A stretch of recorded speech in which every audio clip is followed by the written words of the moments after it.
something? I don't know if you guys have ever heard of this app called Reddit. It's where the kids are getting their memes and their pornography these days. Not too long ago, I started an account and I started following all different types of pages. I guess they call these subreddits, which I guess are sort of like an IRC chat or whatever. Occasionally, I'll get a random pop-up that will tell me I need to follow a new subreddit. And this time, they suggested a doozy called the Herman Cain Awards. Now, for those of you guys who don't know, Herman Cain was a Black Republican businessman and former presidential candidate who would come out and loudly deny that we're all currently living in a pandulce. He was an avid Trump supporter and absolutely refused to wear a mask. Shockingly, he would end up getting COVID-19 and dying 9 days after Trump would have a rally in Tulsa, Oklahoma. One of his final tweets read, "Don't believe in everything you hear on fake news. I never had the Wuhan flu because it doesn't exist. Hashtag mask off, hashtag my body, my choice, hashtag plandemic."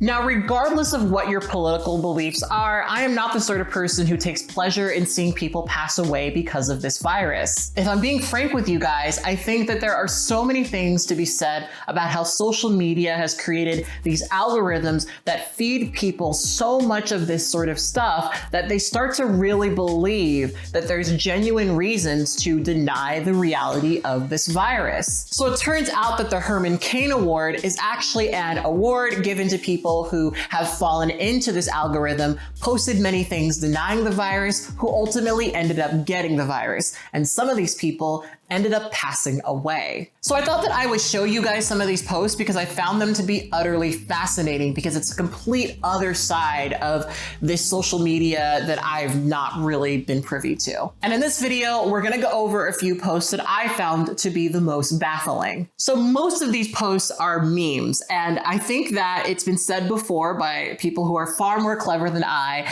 but from reading these memes, it's fairly apparent that the right cannot meme.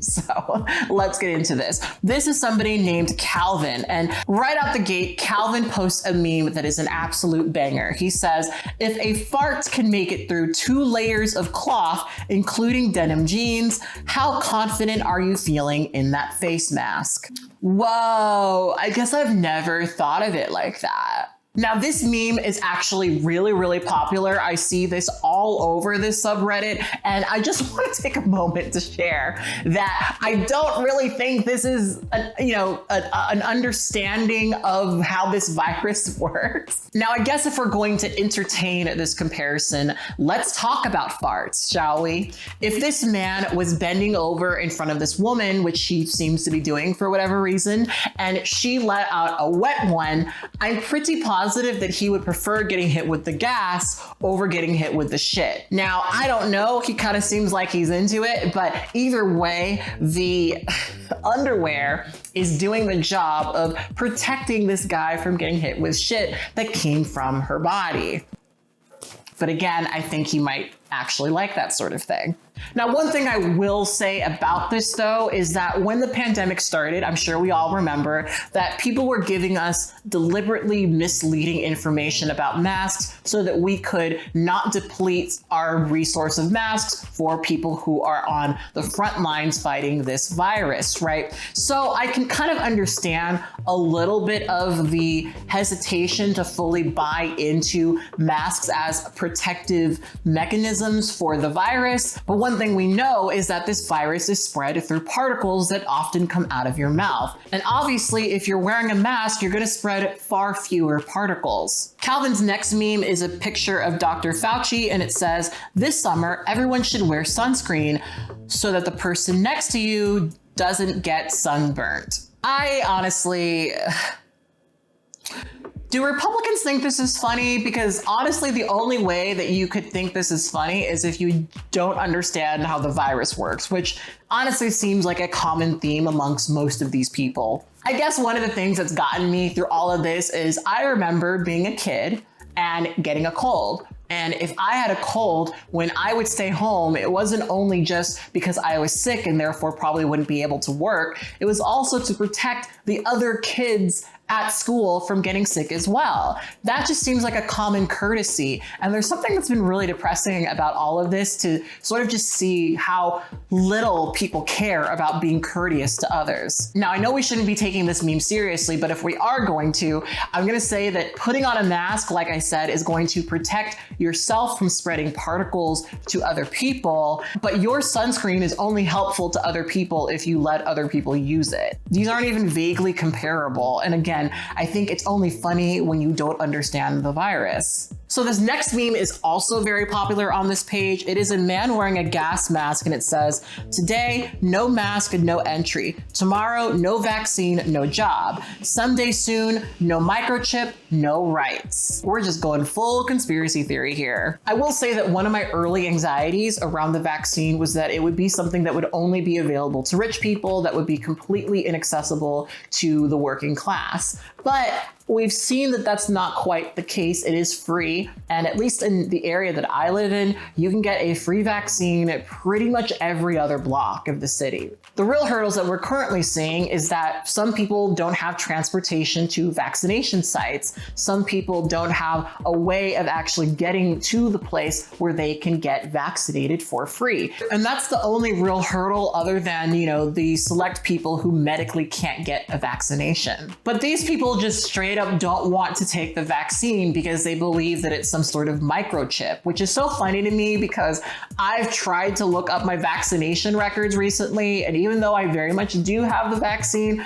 I was not able to find records of me getting the vaccine. To me, because of the nature of this virus, it makes perfect sense to only allow people who are vaccinated to be in certain spaces. Again, to me, it's this courtesy thing, but a lot of people digest the encouragement to get vaccinated as a personal slight to them. We're not talking about getting vaccinated against farts. We're talking about getting vaccinated against a virus that spreads through particles that come out of our mouths. It makes sense for us to be at a point where the only way that we're going to be able to start functioning is if we're all vaccinated. Now, I do understand why people would be hesitant to be vaccinated. If you followed me for a while, you know that I personally don't like being told what to do with my body, but I got vaccinated because I believed that it was the most reasonable thing to do. And ever since I've been vaccinated, I've been able to do the things that I wanted to do for the past, year and a half, right? Since we've been in all of this. And I'm so thankful to Translatina LA, shout out to them. They were able to provide me with a vaccine early on. They do some really, really great, amazing work in the Los Angeles area. I don't think anyone wants to continue having these debates about vaccinations. I don't think anybody wants to continue wearing a mask. I think that the only way that we can get through this virus is if we do vaccinate each other. But that's a hard sell for people who don't even believe that there is a virus. Calvin was one of those people, and he would make several posts denying the existence of COVID-19, and then he eventually got it. And then his wife had to make a post that said, "My love of my life just passed away, Calvin. I will always love you, and I miss you so much every single minute." Jeff thought that Biden encouraging people to get vaccinated was nothing but a joke, and felt that the vaccinated and the unvaccinated should be able to intermingle with each other as though the virus is just going to respect their political disagreement and decide not to be infectious that day. And he would end up getting COVID and making a post on Facebook that said, "Well, I refuse to give more updates anymore. This virus is a bitch. Yesterday, all good. Today, O2 at 84. So oxygen and infusions. I'm here. I'll let you know when I make it home." And apparently, he would give COVID to his wife and kids and say, "Kay and I are both in the hospital, still on oxygen. The kids have now tested positive. I'm in the ICU area to watch my breathing. I'm getting better, and thanks for all the prayers. ICU, not a big deal, just so that they can be close to monitor my breathing." His wife, Kay, would update her Facebook to update people on Jeff's condition and would say, "Okay, update on Jeff. He has pneumonia in both lungs and has had to be intubated and sedated. He's in the ICU right now and cannot have visitors." And tragically, she would make a follow-up post tragically saying just 2 words: "He's gone." This guy, who we're gonna call Derek, made a post making fun of people who were vaccinated. He also posted this meme where a daughter asked her father how he survived the virus, and he responds by saying that he survived it by building up a natural immunity to it. In his caption, he would boast about partying with his neighbors and not getting the virus. Well, Derek would eventually end up getting the virus and would make this Facebook update. For those of you who don't know, I tested positive for COVID on the 17th. Yesterday, I took a turn for the worst and thought I was going to make it out alive. Today was some improvement, but I'm not making enough oxygen. Just wanted to let all of my friends know in case it goes back the other way. Please pray for me. Now, in the comments of this post, a friend of his would ask him how he managed to get the virus, and he has something very, very interesting to say in response. He would say, "I refused the shot. Dumbest thing I've ever done. This could kill me." And mind-blowingly, his friend would say this: "Wow, that's good that you did. I just don't understand how they tested for COVID when there is no proven test for it. Even the corrupt/demonic CDC finally had to admit that their COVID test was all a lie. We had made a natural remedy from organic lemons and grapefruits that helps your body fight off the infection.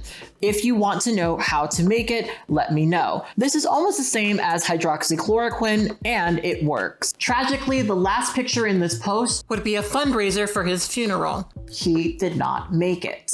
Anti-masker Jody posted this delightful meme: "If they have the right to fly theirs, we deserve the right to fly ours." And she seems like a lovely person. "You should be wearing a mask. It's still a free country, right? Aren't you worried COVID-19 will come back next year?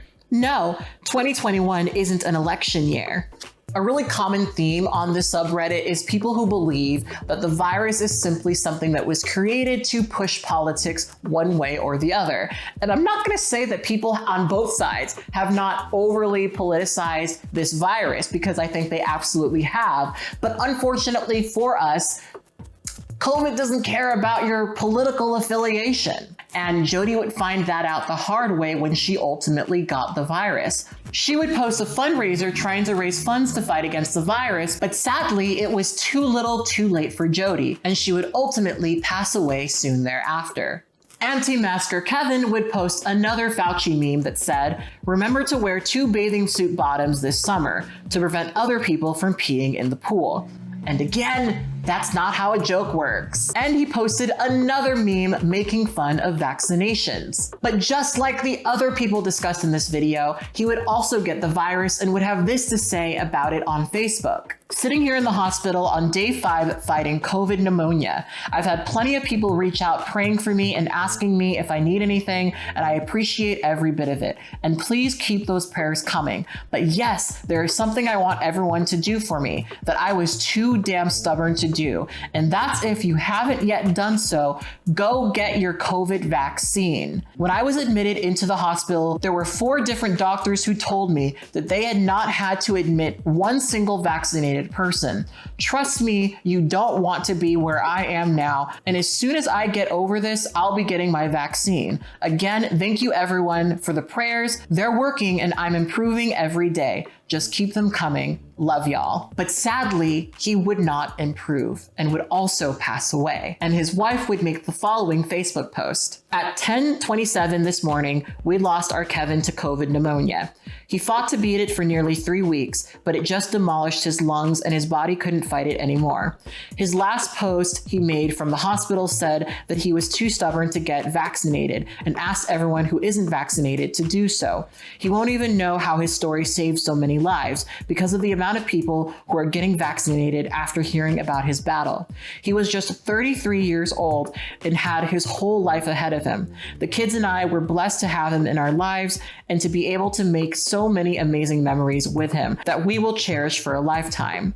Not to mention his amazing family and friends that will be part of us forever. He was definitely the most amazing man in so many ways, and we will miss him so very much. This isn't goodbye, baby, just until we meet again. Fly high, Kev Kev. But even then, the photos at his funeral show that people were still not wearing their masks. Like I said, I don't particularly enjoy seeing people lose their life with this virus. I really don't. But it's very interesting to see how loud people were in denying this virus until it became personal to them. In so many ways, I really do understand the people who are skeptical, and I think that skepticism is healthy. We've gotten so many conflicting messages, and there's so much uncertainty right now that I kind of do understand people who are hesitant to believe what the CDC says. In Los Angeles, there are a lot of places that I've begun to repatronize that require you to show that little white piece of paper that proves that you've been vaccinated that was never meant to be used as official documentation that says that you don't have the virus. When I got vaccinated, I would not have imagined that we would be having conversations about the fact that people can get vaccinated and somehow still get the virus. Because of the uncertain reality that we're living in, I don't think that skepticism is unwarranted. Personally, for me, I wanted to do the best that I felt we could with the information that we had, which is why I've been vaccinated, which is why my family's been vaccinated, my friends have been vaccinated, and I can sit here right now today and tell you that I don't personally know somebody who has passed away from COVID. And unfortunately, going down the list of all of these posts on Reddit, you can see that within that circle, within those circles, there are quite a few people who have seen their friends and family die after they have boldly denied this virus. So I really want to know what you guys have to say about this. What do you guys think about this subreddit? What do you guys think about denying COVID, not wearing masks, not being vaccinated? Are you vaccinated? Do you wear your mask? I know that we're all getting tired of this, but I would like to think that this work that we're doing to vaccinate, to mask, to socially distance, to be very, very particular about the spaces in which we spend time in unmasked with people who are vaccinated. I would like to believe that these are all things that are going to push us towards progress against this virus. But again, we're living in some very uncertain times, and I wanted to know what you guys had to say about it. So anyway, on that note, I will see you guys later. Bye.